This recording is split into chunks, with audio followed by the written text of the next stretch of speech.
Hello friends, welcome to ருசியும் மனமும். இன்றைக்கி நம்ம வீடியோவில் ரொம்பவே சிம்பிளான மெத்தடில் பூண்டு தோசை எப்படி பண்ணுறதுன்னு பார்க்கலாம். இந்த ரெசிபி பிடிச்சதுன்னா மறக்காமல் நம்ம சேனலை சப்ஸ்கிரைப் பண்ணிக்கோங்க. அப்படியே ஒரு லைக் பண்ணுங்கள். அப்போ எனக்கு ரொம்பவே மோட்டிவேஷனாக இருக்கும் வீடியோஸ் பண்ணுறதுக்கு. இப்போ வாங்க எப்படி செய்கிறதுன்னு பார்க்கலாம். இப்போ ஒரு கடாயில் 2 ஸ்பூன் எண்ணெய் சேர்த்துக்கிறேன். இப்போ எண்ணெய் சூடான உடனே ஒரு 6-7 காஞ்ச மிளகாய் சேர்த்துக்கலாம். அதோட 20 பல் பூண்டு தோல் உரித்து சேர்த்துக்கிறேன். ஒரு கை சின்ன வெங்காயம், கொஞ்சமாக புளி, எல்லாத்தையும் சேர்த்து நல்லா வதக்கிக்கலாம். இப்போ இது ஒரு பேஸ்ட் மாதிரி அரைக்க போகிறோம். இப்போ லைட்டாக வதங்கினா போதும். இப்போ வதங்கின உடனே இதை ஒரு பிளேட்டில் போட்டு ஆற வச்சுருங்க.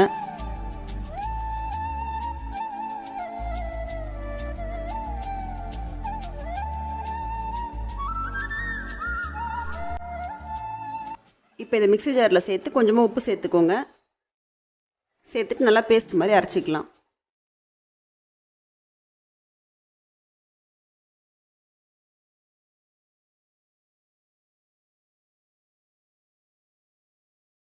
இப்போ பூண்டு பேஸ்ட் ரெடி ஆயிடுச்சு. இப்போ தோசை ஊற்ற ஸ்டார்ட் பண்ணலாம். இப்போ தோசைக்கல்லை சூடு பண்ணிக்கோங்க. சூடு பண்ணிவிட்டு நார்மலாக தோசை ஊற்றுற மாதிரி தோசை ஊற்றுங்க. அதுக்கு மேலே இந்த அரைச்ச பூண்டு பேஸ்ட்டை ஸ்ப்ரெட் பண்ணிக்கலாம். ஸ்ப்ரெட் பண்ணிவிட்டு நல்லா ஒன் சைடு மட்டும் நல்லா ரோஸ்ட் ஆனால் போதும். இப்போ பூண்டு தோசை ஹெல்த்தியாக ரெடி ஆகிடும்.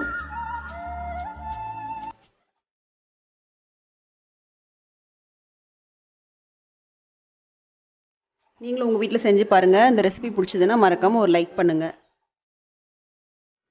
தேங்க்யூ.